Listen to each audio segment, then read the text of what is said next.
Guys, welcome to the I Love CVille Show. My name is Jerry Miller. Thank you kindly for joining us. It's good to be with you on a Monday afternoon. We have a Charlottesville, Central Virginia, Commonwealth, country, and worldwide audience at our disposal. This show airs live on every single social media platform known to mankind. In fact, on Facebook, it's currently airing on 15 Facebook pages, on Twitter, 15 Twitter accounts, Instagram, 3 Instagram accounts. So it's truly a dynamic program with an audience, you, the viewer and listener, that can shape the pace and tempo of the discussion. A lot we're going to cover on today's show, including Hanover County Public Schools, introducing gender-neutral bathrooms. This topic will soon resonate in Central Virginia. I would bet in the city of Charlottesville and Albemarle County first, Judah. How do you mom and dads, how do you sons and daughters, how do you teachers, coaches, and administrators feel about gender-neutral bathrooms and Hanover County Public Schools? And when does this soon become a reality in Central Virginia? That's a topic I'm going to discuss today on the show. Can you look at my Facebook page? I'm not seeing the show over there. Are you streaming it to my personal page? Because it needs to be on there, please, sir. Thank you. And give me a thumbs up when that's done. Judah Wickower is our director. Also, I Love CVille. Are you streaming to that page? Are you looking at the channels? Yeah, they say they're going. Okay, because I'm not seeing those on there. We'll give Skooma Boutique Dispensary some props. Proud partner of today's show. Skooma Boutique Dispensary, the best dispensary in Charlottesville, is located on the downtown mall and on Ellwood Avenue. My personal Facebook page, please. Immediate attention. I Love CVille Facebook page. Immediate attention, please. Judah Wickower. A lot we're going to cover. I'll give you the rundown of topics. Millennials aren't moving far from home. We'll give you the statistics, but this generation that's undoubtedly, strapped with student loan debt, a generation, millennials, undoubtedly coming out into the housing market, rental and for purchase, at clips and levels that are as expensive as they've ever been in American history, certainly with rising interest rates. Millennials are choosing to stay close to home. One study found that by age 26, more than 2/3 of young adults in the United States lived in the same area they grew up. 80% of millennials had moved less than 100 miles away from the area they grew up. 90% of millennials reside within 500 miles of where they grew up. Migration distances were even shorter for Black and Hispanic individuals compared to white and Asian young adults. The children of higher income parents traveled further away from their hometowns than those of less wealthy parents. We'll take a deep dive into this study that I found absolutely fascinating from the United States Census Bureau. We'll also talk Stone Brewing Company selling to a Japanese beer conglomerate for $168 million. We'll talk about the top grocery store sales, which groceries in Richmond are posting the top sales numbers. I'll give you a hint. Grocery store sales are up. People are spending more time now than ever before, even the pandemic. Are you looking at the I Love CVille Facebook page? Because it's not streaming there. I'm restarting it right now. Okay, please. That's the flagship page of the show. Grocery store sales are higher than they were during COVID. So COVID kept people home because of a fear of a virus. You know what's keeping people home at a greater clip than a fear of a virus? Inflation, pocketbooks, money. James Carville said, the political strategist, this election's about the economy, stupid. Well, midterms around the corner. The top item that voters will be voting upon is money and inflation. You can count that. So that topic on today's show. We'll also talk the $790 million jackpot for the Mega Millions. The tax exposure, if you win the $790 million Mega Millions jackpot, is astronomical. We'll give you the exact dollar amount in about 15 minutes on today's show, and we'll also discuss the NFL launching a streaming service. Yes, the National Football League is now in the streaming business, where if you want to watch all your football games, you're going to pay $4.99 a month to do so. Judah Wickhauer is going to go to the two-shot. Do you have the I Love CVille Facebook page up? I'm working on it. All right, how much longer is that going to take? Well, I couldn't tell you. Okay, this is the flagship page of the show. This has never happened, Jerry. All right, so it's a little infuriating considering the prep I put into this show. Let's go to millennials first. The U.S. Census Bureau released a study, and it's pretty much showcasing the millennials are staying at home, man. 80% of millennials had moved less than 100 miles of where they grew up. 80%.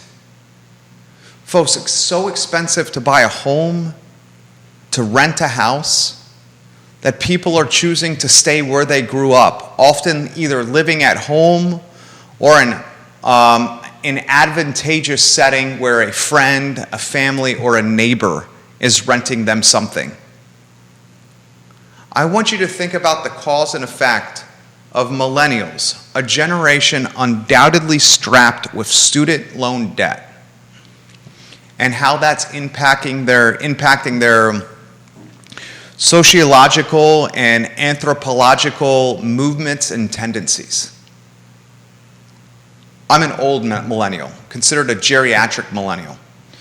I live within 135 or 140 miles of where I grew up.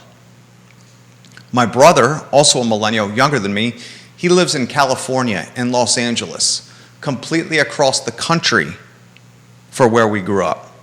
Judah's the generation before the millennial. He grew up in California and in Maine. He lives in Central Virginia. This inflation, recessionary, high cost, high dollar, strapped with student loan debt time that we're in is legitimately impacting people's migration patterns and where they're choosing to call home. I found that absolutely fascinating. Now, that's advantageous for the millennials that grew up in a market like, say, Charlottesville or Central Virginia. You choose to stay in Charlottesville or Central Virginia, you have tremendous opportunity because of job growth, because of job opportunity, and because of the insulated nature of this market. What if you grew up, though, in southwestern Virginia? What if you grew up in western North Carolina? What if you grew up in these rural parts of the country where that economic insulation or protection is not prevalent or reality? You're not as lucky.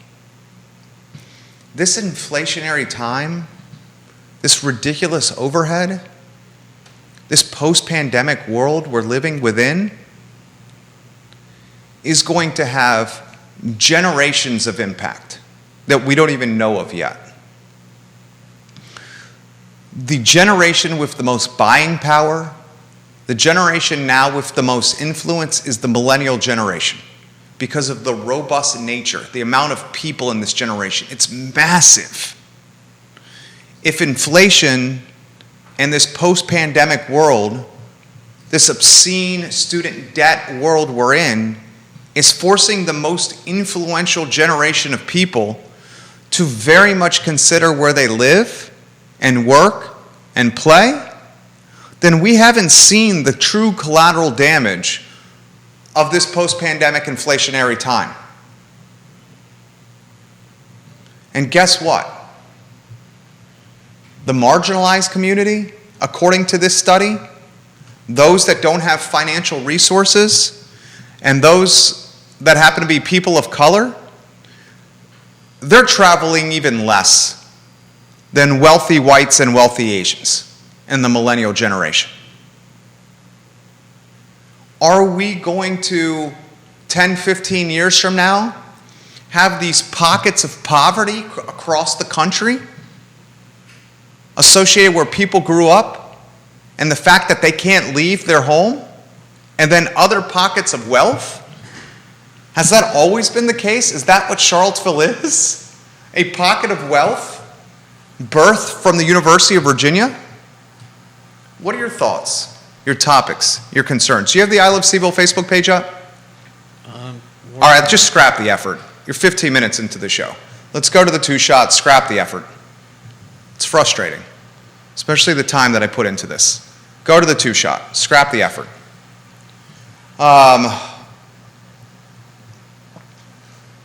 Bill McKenzie, the birthday boy, born in the Shenandoah Valley, 2 years in Northern Virginia, 2 years in Lynchburg, and mostly a civilian since '63, 2 years in Central Florida. You moved. Now, I'm not sure you're the perfect example because you moved in an area to where your parents live. Yeah.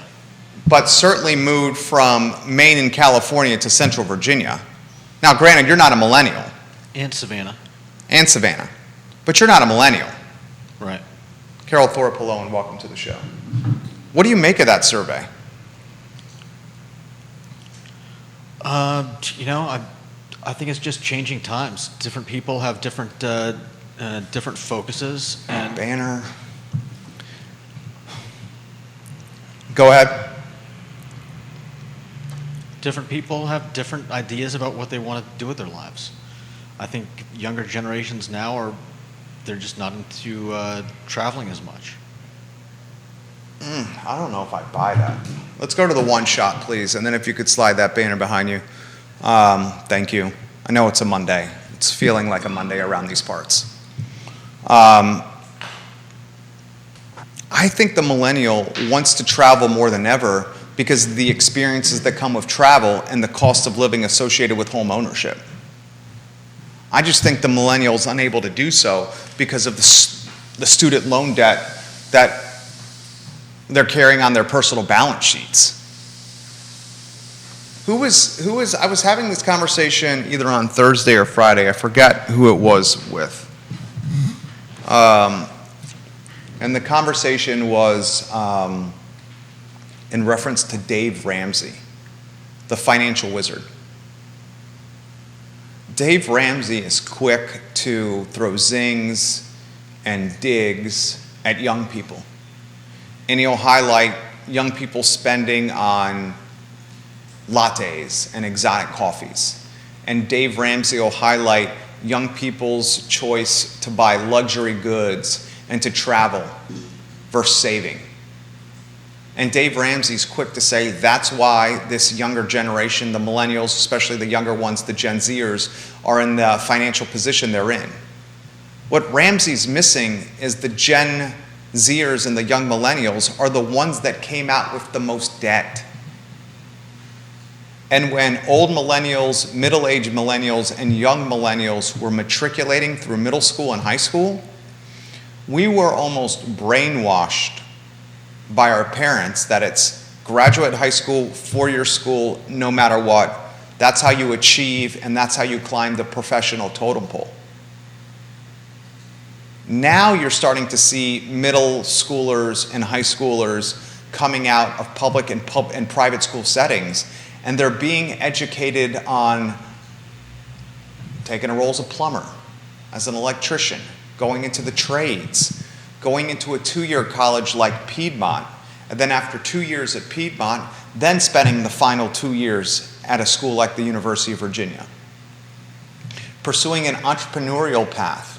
With the advent and the ubiquitous nature of the World Wide Web, the opportunity to start businesses, heck, one of our businesses, this podcasting network, is 100% strictly tied to the internet. The I Love CVille Network, a six-figure business, was birthed on the World Wide Web. We created an idea and we executed it, and it's done online, and I could legitimately do this run this online business anywhere in the world as long as I had a strong internet signal and fiber internet. How many other millennials or Gen Zers can come up with a concept that's strictly tied to the internet where overhead is next to nothing? You're an expert craftsman with wood, sell it online. You want to do an Etsy store, sell it online. Gary Vaynerchuk, Gary V, who I admire, is a big proponent of retail arbitrage, where you're going to places like Walmart, Target, and Marshall's, finding SKUs, retail items, that are marked below their retail price, and buying that retail outlet out of that particular product, and then utilizing retail arbitrage to sell the product online at scale on the internet. You have no overhead. Your work translates into essentially pure profit.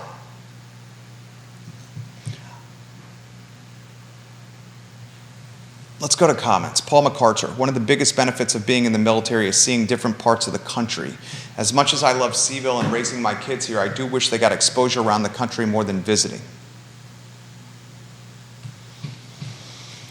Travel is something, Carol Thorpe, I'll get to you. Neil Williamson, I'll get to your comments as well. Airline tickets are through the roof. My parents are visiting my brother in California later this month.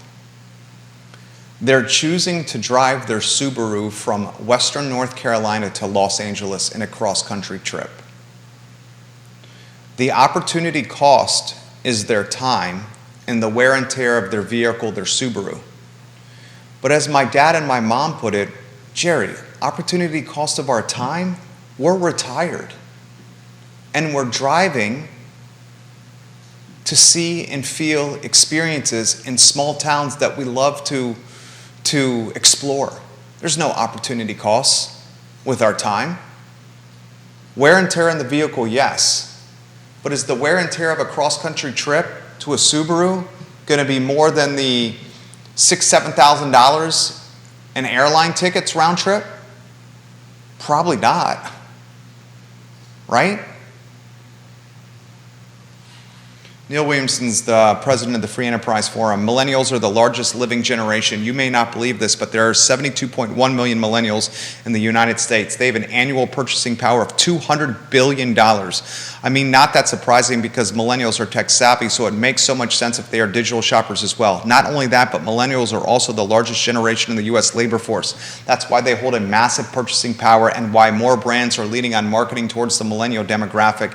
And his source is to beautify.com. That link in the I Love CVille Facebook group that has recently surpassed 3,000 followers, 3,100 to be exact. Carol Thorpe adds this comment. She's the queen of Jack Jewett. My family is native to New York, and my three brothers, 2 older and 1 younger, and I are boomers. My oldest brother still lives in New York, but the others live in Florida and Las Vegas, while I live in Virginia. I have lived in 5 states alone in my life. I can see the economic advantages now for millennials to stay close to home for more community college and in-state university tuition, and staying close to mom and dad for help with child rearing when the time comes, but they'll miss a lot of joy and independence. Great comment, Carol Thorpe. I mean, she said it better than I could. You stay close to home. I wouldn't be surprised if a lot of them are living still at home in multi-generational households.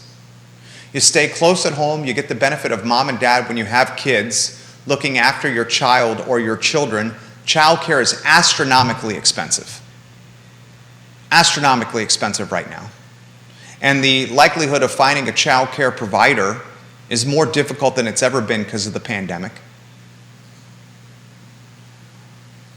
Is this inflationary post-pandemic period of our lives going to put tailwinds or further reinforce these pockets of wealthy communities and these pockets of poverty communities? Because that's what this U.S. Census Bureau study is alluding to. Pockets of poverty growing in numbers because people can't afford to move away. Pockets of wealth growing in numbers because people are choosing to stay and expand the wealthy community with their ideas and their professional pursuits. That's great news for Central Virginia. That's not great news for Southwestern Virginia. Your take. Put the comments in the comment section. We'll relay them live on air. Anything you want to add to that?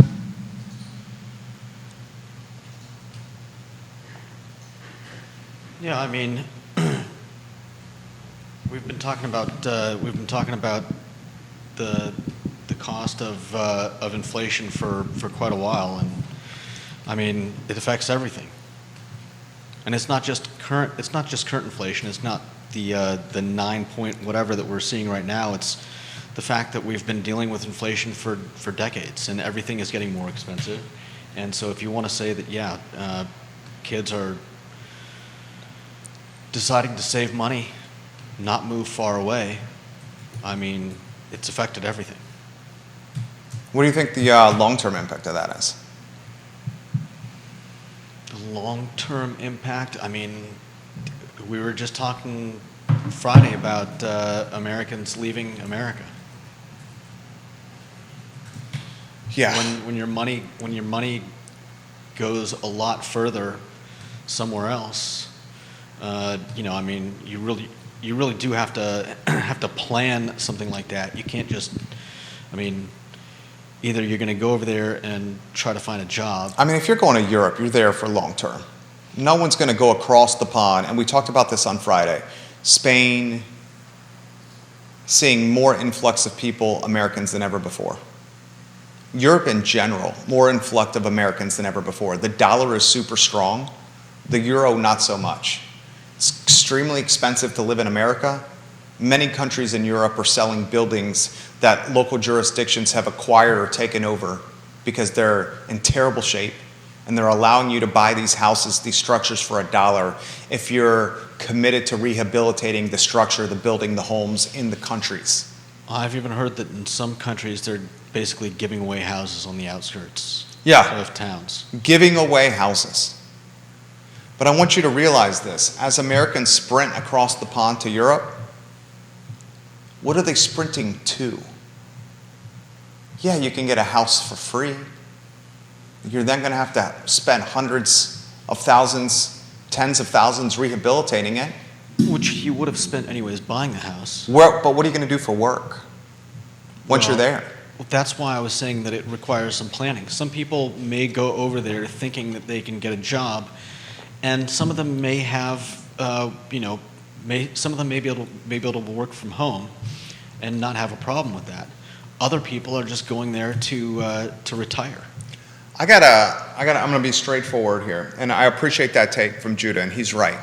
But this work from home mentality, the millennial and younger who's chomping at the bit to maintain this work from home mentality or this work from home life, you guys are losing leverage every single damn day. Microsoft has slowed hiring. Facebook is slowing hiring. The financials, the firms, the banks, they're slowing hiring. Can someone think of a company now in this inflationary period that is saying, you know what, a recession might be on the horizon, I'm going to hire more people, forget about it, let me bring more bodies on, more human capital? No, they're cutting capital from their companies, human capital. Who's going to get cut first? The dude who shows up to work twice a week? Or the dude who comes to work 5 days a week, is there before his or her boss arrives, and is working when his or her boss leaves? The person who's a name on a Zoom call is expendable. The person who has a business card and a name plaque on their desk and is grinding 60 hours a week in person at the firm, and the boss sees them before they get to work and they're still grinding when they leave work, that person's going to be kept and held and cherished and championed. You disagree, or you with me on that? I think that's a fair simplification of what all is going on. So you're with me. Does that mean yes? No, it means that you're taking a very simplified view of the whole thing, and yes, you're probably right in some cases, but I don't think that covers the entirety of the business market. If you were a boss and you had an employee working from home that you basically only saw through a computer screen, and you also had another employee who worked in the office in the hallway down from you. What if you got rid of your offices because it was dead weight? I don't see offices going away anytime soon. Okay.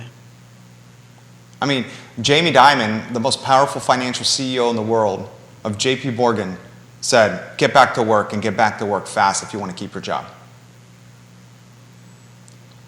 When the hiring market cools down like it is right now, the people that are going to get looked over, or the ones that are expendable, are the ones that don't come to work. How do you have a relationship with somebody through a computer screen when compared to the relationship that someone has with their boss in person through lunch, happy hour, and being in the trenches with them in person? This is just common sense. Some businesses will take that tack, others won't. I mean, it seems like common sense to me. I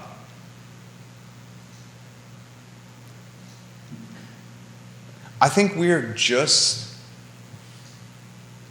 in like, I'm a sports guy. I'm going to do a baseball analogy here. We're in the early innings of this post-pandemic baseball game, like second or third inning. All this crap, J-Powell raising rates, housing market insanely expensive and out of control, rents at the highest they've been in American history, Microsoft, Facebook, tech companies, financial firms slowing hiring, bear market for the stock market, recession. All this is collateral damage from COVID. You gave everybody a bunch of money. You're surprised there's inflation now? Hell no, you're not surprised. Are you surprised? No. I'm not surprised. No, but it's more than just the pandemic. What else is it? I mean, this has been building for years. Yes, the pandemic may have... The pandemic exasperated it, magnified exacerbated, yeah. Took it to a completely different level. It took it, dude. When the Fed started buying mortgage-backed securities instead of getting rid of them, I mean, there's so much going on that blaming it all on the pandemic is just, I don't believe it's correct. Yes, the pandemic did exacerbate things, but all of this was, I mean, we were on track heading for this disaster for longer than just the last 2 years. I don't buy that. You don't buy that? I don't buy that. I don't buy that. Okay. I don't buy that. You get PPP money galore and stimulus money galore. You get money just for having a kid. You get money to stay home. You get money not to go to work. You prioritize Walmarts and Lowe's and Targets, and you deprioritize the Martin Hardwares and the Ace Hardwares and the Reed's Grocery. You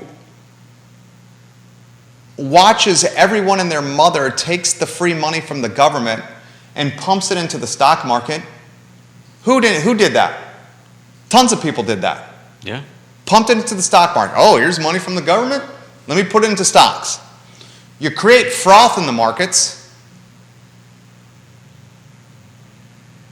You cause the housing market to go insanely out of control. When housing went insanely out of control, rents followed. The rents followed. And you're left with this. You're left with the market we're in now. You want to hear something crazy? And this is a statistic that's going to come up later in the show. Richmond, Virginia. Who would have thought this? The grocery prices in Richmond, Virginia, grocery sales, this year versus last year, actually expanded this year. Yeah, because of inflation. I mean, I would think it's because of inflation, the cost of goods is more expensive than ever, and because restaurants are more expensive than ever. You go to a restaurant, you buy a steak, it's going to cost you close to $50. You can get the same steak in the grocery store for what? $24, $25? You're left with this decision. Do I go out to eat and after tip, taxes, pomp, and circumstance, I'm paying 3 to 4 times what it would cost me to make the same thing at my house? And I don't have to drive to the grocery store to burn gas, drive to the restaurant to burn gas. I'm staying at my crib, at my house. How many people are making that decision? How many of you guys watching the show are literally doing this? It's date night. My family's visiting from out of town. I got to take my special sweetheart out. Maybe I want to take my bambino for a nice little lunch or dinner. But instead of doing it, you're going to the grocery store and you're buying what you would have at the restaurant and eating it at home. Because you're making mental calculations. Well, if I go to the restaurant, I'm going to have to drive and burn some gas. I know their prices are higher than ever. Then we're tipping on top of it. Albemarle County's got like 10, 11% taxes on meals. So you got the 20% for the tip, the 11, 12% on the taxes, plus driving to and from the restaurant in your car, burning gas, and you know the menu prices are higher than ever. How many people are you just saying, I'll just buy the steak and eat it at home, and get the asparagus and eat it at home, and have all the pomp and circumstance at my dining room table? I bet you a hell of a lot of people are saying that. You disagree? No, I'm sure you're right. Now, to your point, the grocery store sales have the benefit of higher cost of goods. Bacon's more expensive than ever. Chips, milk, beer. So when the prices are higher, of course, gross sales are going to be higher year over year. That's a fair point by you. I mean, I just scanned the article very quickly before the paywall blocked me, but it seems like the article was saying that that sales had gone up despite declining sales. Their overall, their margin has gone up because of the rise of prices due to inflation. Their gross sales have gone up. Their margin hasn't grown up. Margin is profit. Exactly. Gross sales have gone up. Profit margin has not gone up, it's decreased. They're selling more groceries. Their profits are dropping because margins have shrunk, in part because of the escalating nature of fuel, labor, supply chain issues. So their sales have gone up, their margin has shrunk. They're working harder for less money. That's what's happening. Just who else isn't working harder for less money? How many realtors, raise your hand in the air, are working harder right now for less money? Probably a lot. Probably a lot. That's probably the case for just about every industry out there. Working harder for less money. The market will only absorb certain levels of price increases before the market is turned off by the increase in price and says no. Right? I mean, at some point, I mean, say an advertising agency like VMV Brands that may do a $195 an hour, $195 an hour rate. That rate can only go up so much to accommodate the fact that everything tied to this company is more expensive than it was last year. Every single thing associated with VMV Brands and I Love CVille is more expensive this year than last year. Not a single thing is less. I can't say a single thing on my profit and loss statement that has dropped this year versus last year. Not one line item on my P&L is lower this year than last year. But if I said to my customers, I'm going to raise my hourly rate from $195, a 5% increase on $195, I call it a 10% increase on $195 times 0.1. You're talking $20. You can do that, but can you do 50%?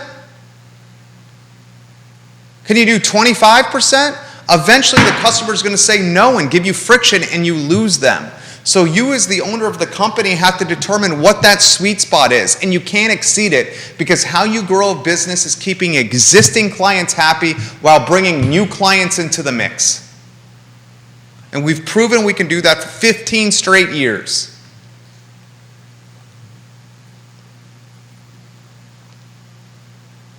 I would bet you that there were more people in grocery stores this time last year than right now. This time last year was 14 months into the pandemic. Pandemic hit March 2020. This time last year would be July 2020. That is, what is that? 15, 16 months. This time last year, we were still very uncertain about COVID. We have much more COVID confidence now. There's a variant that's out right now that's as contagious as any variant of COVID has ever been. And they don't have a specific vaccination for this variant yet. But people are still going out and they're still traveling, because we've had 2 years of fatigue, or 2 years of education, or 2 years of knowledge, or 2 years of experience on COVID, however you want to look at it.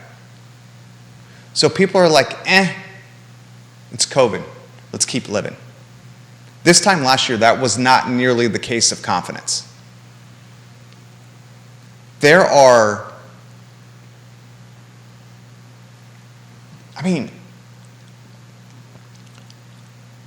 take the Stone Brewing story. Did you read the Stone Brewing story? No.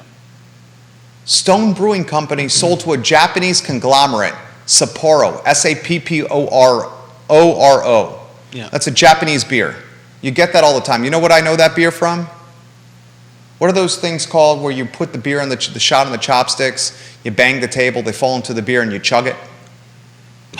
You want me to look it up? What's that called? I'm drawing a blank. I can't believe I'm drawing a blank on that. What's that called? You put the shots on the chopsticks, you bang the table, and the shot falls into the beer, and you pound the beer. Why am I drawing a blank on this? Let's see. What the hell is that called? That's how I know the Sapporo beer. Sake bomb. Sake bombs. Thank you. Good God. Sake bomb. That's how I know Sapporo. Did you know this Japanese conglomerate just purchased Stone Brewing Company?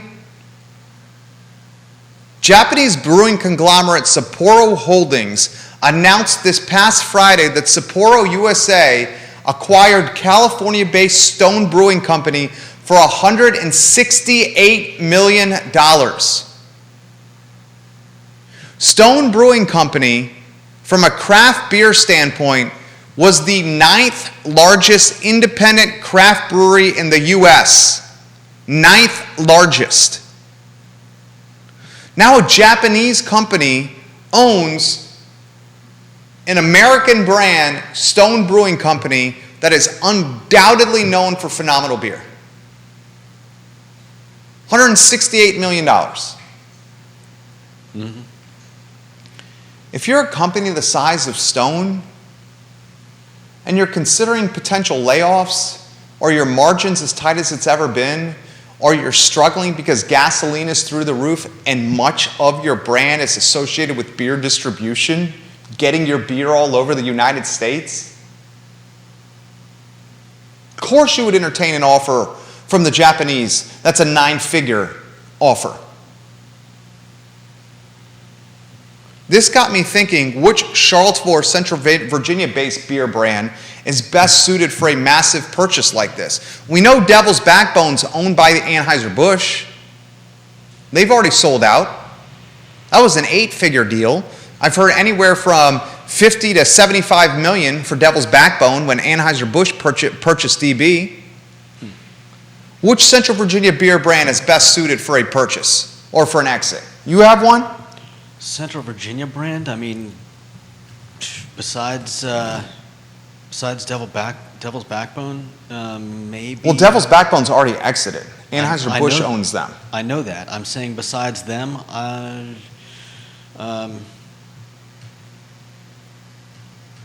I say maybe. 3 Notch. Three Notch is good, but Three Notch has got the goods, man. Three Notch has done the pop, the proof of performance. but can you really see them like selling out to something like that? I think anything is for sale. Okay. Kelly Jackson, you're watching the program. You taught me this. Anything's for sale. She's got a dope pad on the south side of Charlottesville. But if someone offered Kelly Jackson and Adam a price for their dope pad, she'd say, peace, I'm out. Would you not, KJ? Would you not say, peace, I'm out, if someone offered you the number? I'm not sure what that has to do with Anything's for sale. Three-notched. That's my point. Anything is for sale.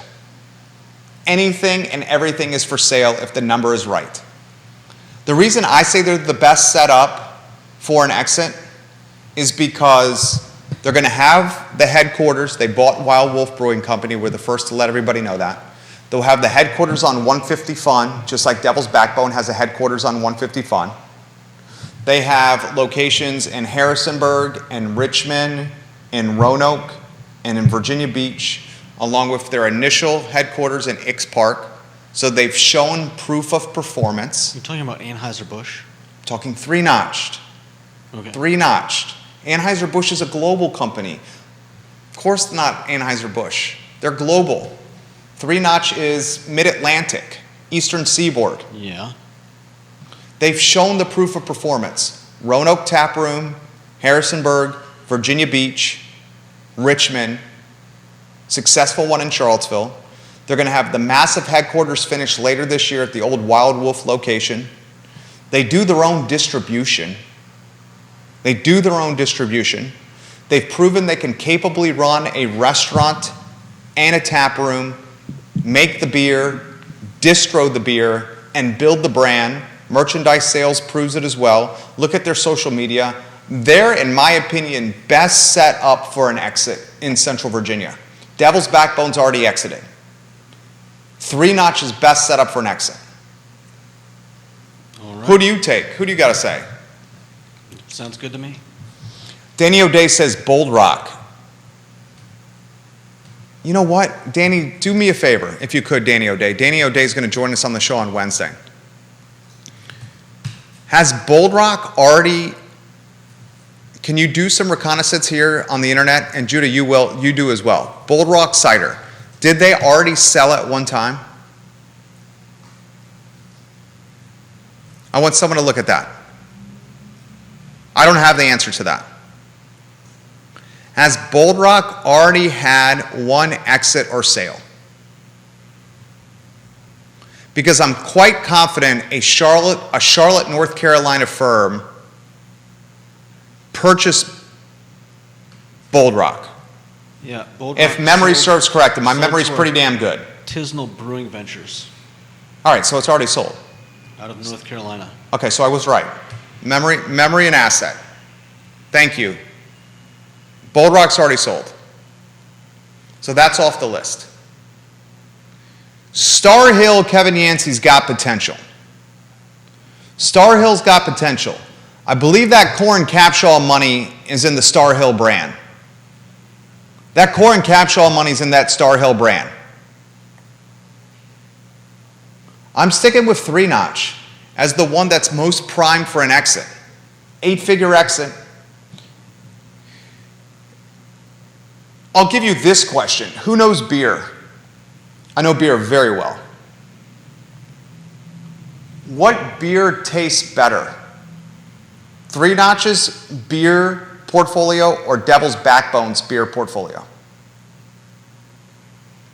Depends what you're after. They all have the same. They all have Gozas, they all have IPAs, they all have porters, they're all doing some kind of liquor-infused canned drink. They all have some kind of NA beer. It's a copycat culture craft beer. They're all doing the exact same damn thing. Three Notch bought Wild Wolf to duplicate the base camp that was Devil's Backbone. What's the new Three Notch base camp going to have? Live music, a distillery for liquor, hiking and running trails, places to stay, a big venue for eating and rehearsals and events. It's a copycat culture craft beer. Heck, business is a copycat culture. Business is a copycat culture. Bold Rock already sold to Charlotte-based company. Now, we haven't even gotten into the topic that I think is going to be the most impactful. Hanover County Public Schools. Did you read that? I'm very curious of your take. Gender-neutral bathrooms in Hanover County. I'm going to read it to you verbatim. Do you know where Hanover County is, Judah? No, I don't. Not far from us. Hanover County is what, 20 minutes from Richmond? Do a quick Google map, search Hanover to Charlottesville, Virginia, and tell us how far we are for each other. I'll put the over-under on 60 minutes, and I'll put the over-under on 90 minutes and take the under on 90 minutes. Hanover to Charlottesville. Give me a quick little Google map check. Ladies and gentlemen, this news broke late last week. Hanover County Public Schools will be the first division in the Commonwealth to build a school with no gendered bathrooms. Designers presented final renderings of the new John M. Gandy Elementary at a Hanover County School Board meeting late last week. Both the Richmond Times-Dispatch and NBC 12 Richmond are covering this story. How far away? Less than 90 minutes? I'm checking. Let's see. What would you call as the most progressive pockets of ideology in the Commonwealth? Charlottesville's got to be up there. Charlottesville, we know, is very liberal, very progressive. If a school system less than 90 minutes away from Charlottesville's is creating an elementary school with no gendered bathrooms, when will that come to Central Virginia and to Charlottesville, and to Albemarle County? Sooner than later, right? How do 68 minutes. How long? 68 minutes. 68 minutes, so under 90. How long until we start seeing gender-neutral bathrooms or no gender bathrooms in Albemarle and the city of Charlottesville? What is your take, mom and dads, on gender-neutral bathrooms in Albemarle and the city of Charlottesville? What is your take on this, Judah? I mean, as far as elementary schools go, I'm not really worried about kids. And reading through this really quickly, it sounds like they have things covered. I mean, it looks like the bathrooms are all completely separated from each other. It's not like they're going to have urinals, mixed in with bathroom stalls. And they've got the sinks outside, so kids aren't going to be like, there's not really any place to hang around. Besides which, it's elementary school. It's the first step. Okay. You don't just do a gender-neutral bathroom at an elementary school. It's the first step. I'll take it to a different level. What is your take on gender-neutral bathrooms at the high school level in public schools? I think I'd have to see how they were implementing it. The same way. It will be the same way. Problem? I'm not saying there's a problem. I'm asking for your take. You sound like there is a problem, but anyways. I don't see why you would say I have a problem with this. I'm just relaying the news to people. I haven't even given my opinion yet. Okay, well, we'll wait for that. What is your opinion? This is a talk show. I know, and you seem very angry about this. I'm not angry about this. I'm literally asking you, what is your take on gender-neutral bathrooms? And you haven't said anything. I did say something, and you jumped on me. Okay. What is your take on gender-neutral bathrooms at the high school level, Judah? If it's similar to this system, I don't really see a problem with it. You're talking about individual bathroom stalls, and that's it. I mean, I don't really have a problem with this. It's one thing when you're talking about like in a movie theater where you might have like some 50-year-old nut coming in on like some kids going in the bathroom all alone. That was a follow-up question for me. Gender-neutral bathroom at the high school level versus gender-neutral bathroom in a restaurant setting or a movie theater or sporting event setting. How does that change things? I mean, really, I'm not sure it changes things a whole lot. As long as you've got the individual stalls, it's especially at like a game setting. I mean, because we do know that topics like this undoubtedly determine the governor's race for Youngkin versus McAuliffe. Okay. Youngkin ran on empowering parents with education. Critical race theory came up. Transgender education came up during Youngkin's campaign, right? McAuliffe's campaign. Americans, this past November, this was a topic of priority for them. So, 7 months ago, people cared about this. 8 months ago, this was an issue. Now you're saying it's not. I never said it wasn't an issue. Well, you said you didn't see it causing any friction. No, I'm talking my personal reaction to this. I'm not talking about how other people are going to react. Okay, how do you think Central Virginia will respond to this? The way they usually do is a bunch of people are going to freak out. A bunch of other people are going to call them the first people that are freaking out. Whatever they're going to call them, probably something to do with Republican slanders, and we're going to have arguments about this for the next however many months until somebody makes a decision, and then eventually that person will get voted out of office, and we'll make some. You heard it here first. Gender-neutral bathrooms will be the next topic of divisiveness in public schools in Albemarle County and the city of Charlottesville. Heard it here first on the I Love CVille Show. You think critical race theory was a topic of divisiveness in Charlottesville and Albemarle County? You think transgender discussion was a topic of divisiveness in Albemarle in the city of Charlottesville? You think internet offerings were a topic of divisiveness in Charlottesville and Albemarle County? This topic will go to a different level.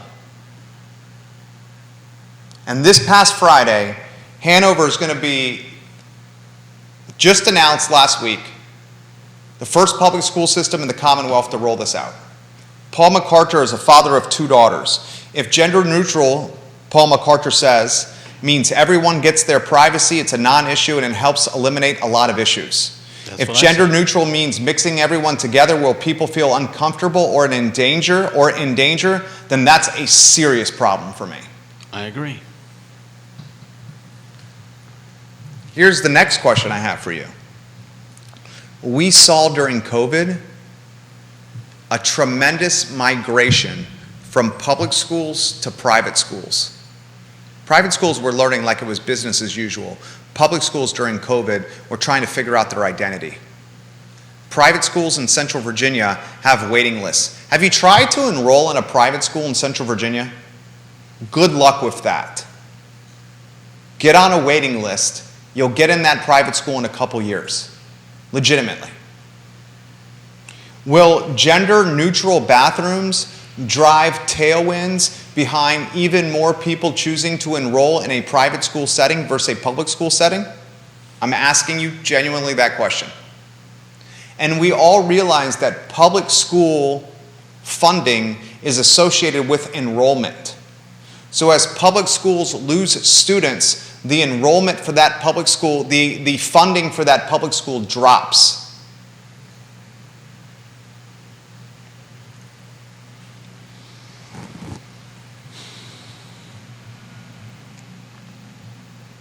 This is going to be a hot topic in this community. You mark that down. We'll get to all comments here in a matter of moments. There's a lot of comments on my personal Facebook page specifically. Before we do, I got one other item I got to get out of the notebook, and we got a 2 o'clock shoot. The comments, I'm going to read comments in about 2 minutes. I got 2 items I want to get out of my notebook first. The Mega Millions lottery jackpot is $790 million. Most people choose the cash option instead of the yearly payout. The cash option on a $790 million jackpot is $464,400,000. That's a hell of a lot of money. However, of that $464 million, your tax exposure, 24% federal tax withholding, is $111.4 million. So you take the all cash option, after paying the upfront tax payment, you're down to $353. Still, I could live on $353 million. Could you? Definitely. I could live on $353 million. Easily. Easily. We're being sarcastic and facetious. No, we're not being sarcastic. I could easily live on that much money. No, I know. You could have easily lived on $3.5 million. $5 million. Yeah, that's what I'm saying. There's the sarcasm. I was taken aback by the tax exposure. You walk with a lump sum payment. You win the jackpot of $790 million. Your lump sum payout is $464, but you owe Uncle Sam $111. And then, because the top federal marginal tax rate is 37%, which applies to income above $539,900 for a single taxpayer, or $647,000 for a married couple, you're going to expect to owe more taxes over time. So this $790 million payment is not nearly what you're coming close to winning. Right. And then the last topic I want to bring to you before I rattle off the comments that have come in, the National Football League has launched a new streaming service. This new streaming service costs $4.99 per month. So now the NFL has got a streaming platform. Every Tom, Dick, and Harry has their own streaming platform, including yours truly, the I Love CVille Network.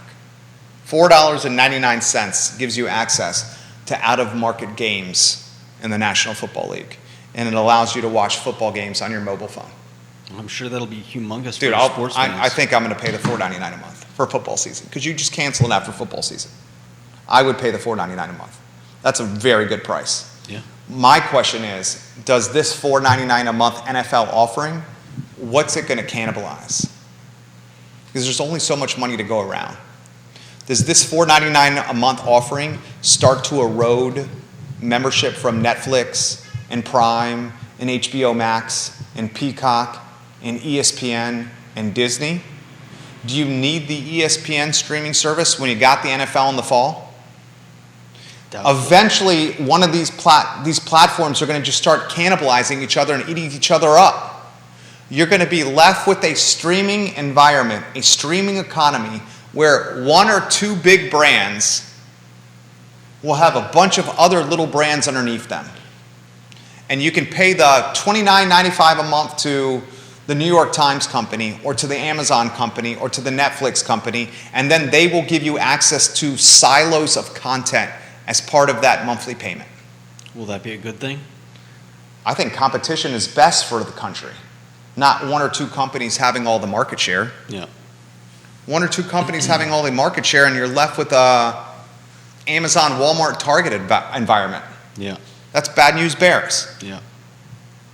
All right, comments we're going to get to, and then we'll get out of here. We'll drive separate to this photo video shoot, but I'll drive you to the vehicle so we can make up some time. Kevin Yancey's watching in Waynesboro. Corin Capshaw just purchased land on the James River in Richmond for a 7,500-seat amphitheater in the Riverwalk Canal District. I saw that, Kevin Yancey, on Richmond BizSense. RichmondBizSense.com is a fantastic website. Kevin Yancey, you're a well-read man. Kevin Higgins says, I think Kegler's was the first brewery here. The first brewery here was actually South Street Brewing Company, and it just narrowly beat Star Hill Brewing Company. In fact, I'll read from the South Street website. Let me see if I can go to the About page of the South Street website. Their website has changed. South Street's the oldest brewery in Charlottesville. Star Hill, a very close second. Star Hill. Months of difference between those two, South Street and Star Hill. How did Restaurant Week do? It ended yesterday. Bill McKenzie, that is a great call. It was probably the least anticipated Restaurant Week of any that I've ever experienced. A lot of people don't know this. VMV Brands, this advertising agency, we sold the Restaurant Week moniker to the CVille Weekly in a 5-figure deal. Charlottesville Restaurant Week, we sold that brand and that moniker to Bill Chapman and Blair Kelly, the owners of CVille Weekly, in a 5-figure deal. This was done 9 years ago, maybe 10 years ago. Danny O'Day, try opening the Wall Street Journal, Forbes, or The Economist today without seeing a C-suite executive at a Fortune 500 company bragging about how high their profit margins are since they raised prices. Off the top of my head, I've seen Johnson & Johnson, Verizon, Coca-Cola executive interviews in the last few months. If everything is increasing, it's hard to say that people reject any specific price increase. It just becomes part of the general inflation. And I'd say it goes overlooked in these conversations about inflation. Well said, Danny O'Day. That was a damn good comment. Danny O'Day on the show on Wednesday. Dude, we talked about this last week. These are just going to be the prices. These are just going to be the prices. The Fed is going to get inflation in check. It's going to cool inflation. And these are just going to be the prices. They're not going to come back down. A B2B firm that charged $195 an hour, raised their hourly rate to $225 an hour, is then not going to drop it back to $195 an hour 12 months from now. The $225 an hour is going to be the rate.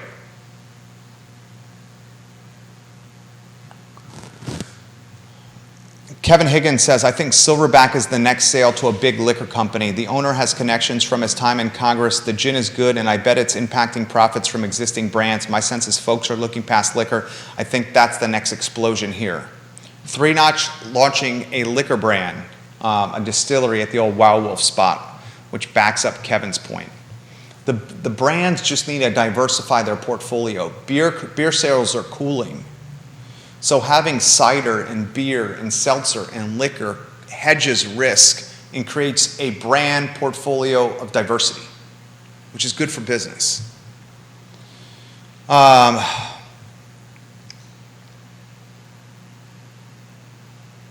I know Kegler's. I still stand by South Street as being the oldest brewery in Charlottesville. I know Kegler's is there, but I still stand by South Street as the oldest brewery in Charlottesville. And I still think you can call Kevin Higgins, like you said, I think you can call Kegler's a brewery because they make beer there. They make beer there. But I'm going to stand by by South Street as the oldest one in Charlottesville. We can look that up. I'll see if I could do some digging, reconnaissance off air about that. All right, that's the Monday edition. Carol Thorpe says, gender-neutral bathrooms should be the least controversial of things we're talking about. Agreed. You got a lockable door, each room that can be used by another gender at one time. There shouldn't be a problem. The problem comes in with a large open room accessible to many people with multiple stalls. Agreed. It's a good comment right there. Will there be gender-neutral locker rooms? No, because you're talking, I mean... Gender-neutral showers? Come on. Now you're Will there be gender-neutral sports teams? Will there be a gender-neutral sports team? I doubt And if there's a gender-neutral sports team, will there be gender-neutral locker rooms and showers? No. The swimmer from the University of Pennsylvania, female swimmer, at one time was a guy, and is now an NCAA champion. Okay. Fair questions. Legitimate questions. Yeah, but it's a very different question as well. It's a follow-up question. Yeah. Does gender-neutral bathroom birth gender-neutral other amenities? I mean, I am one of these things. If they want to, I'm a parent. Spend an excessive amount of money sectioning off every single changing area for locker rooms and every single shower area for... Neil Williams says private showers could be a thing. Many colleges and gyms have them now. Yeah. Is that the next, from gender-neutral bathroom, do we go to gender-neutral showers? It would certainly save space. How much is that going to cost taxpayers? What is that going to do to public school enrollment? What will that do to private school enrollment? How will parents look at gender-neutral bathrooms, gender-neutral locker rooms, and gender-neutral showers with their son or daughter going to school? I think it depends on implementation. Will that adjust where their son or daughter goes to school? These are fair questions. Legitimate, fair questions that I'm sure your parents are asking. My wife and I would ask. Fair questions that no one can take out of context.